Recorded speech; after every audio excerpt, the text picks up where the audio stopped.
কত বরকত। ওই দেখো কাহরু গাছ ছড়া দিছে, ও ছড়া দিছে। আলহামদুলিল্লাহ আলহামদুলিল্লাহ, নবীজির দুয়ার ফসল এটা। এটা তো এহুদি ওগুলোর জায়গা আছিল, বাগান আছিল। সুবহানাল্লাহ, আপনার পাক পরবর্তীকার আলমে লেখকা সব দিলাইছেন আমরারে। সাল্লাল্লাহু আলা মুহাম্মদ সাল্লাল্লাহু আলাইহি ওয়াসাল্লাম।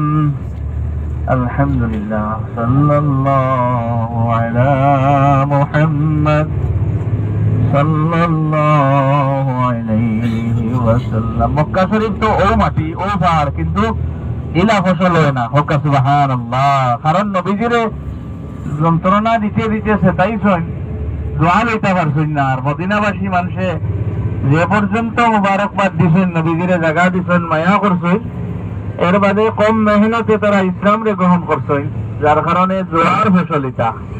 এটা দোয়ার ফসল। দোয়া কি খামো দেখো কা সুবহানাল্লাহ। কিন্তু মক্কা শরীফ আল্লাহর ঘর সামনে, কিন্তু ইলা